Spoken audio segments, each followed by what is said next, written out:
مفيش الناس حاجة اللي لسه بيحبوا تستحق الكوكونات تاخد 10 من 10. انا حر.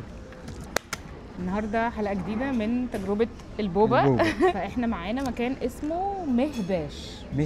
مهباش مش عارفين احنا بننطقه صح ولا غلط. عندنا مشكلة في اسامي في البراندات الأسامي. واسامي المنتجات وكل حاجة. انا جايبة بيتش ايس تي بالبوبينج بوبا بطعم اسمه تروبيكال. واللي معايا هنا كوكونات ميلك تي مش بوبا بقى بالجيلي. متحمس للتروبيكال بوبا دي.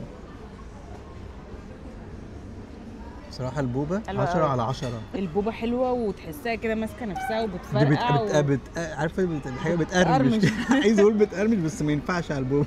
انا حاساه مسكر بس احنا كمان عشان احنا نسينا نقول لهم يقللوا السكر في ده. لحقنا نقول لهم في التاني. فانت محظوظ. بحب الحاجات المتوازنة. بحس ان كلمة متوازنة دي يعني الدرينك 100 100. يعني مفيش حاجة اللي هي ايه طالعة. لا نخش على الدرينك التاني.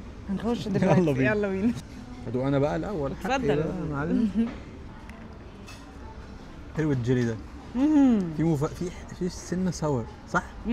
حاسه في كده. واو. ده يا جماعه اللي بيحب الكوكونات هنا في شغل خطير بيحصل. في انفجار كوكونات هنا. واو. الجيلي عاجبني اكتر من البوبا. لا ده طعم كوكونات مركز.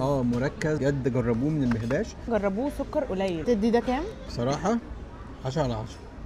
لا ده رقم عالي جدا. انا ادي ده 8.5. ايه ده ده ظلم. لا مش ظلم. انا رايي الشخصي يا عم. في ايه؟ ودي ده 8 عشان السكر. ده بالنسبه لي 10 وده يعني 8 اهو.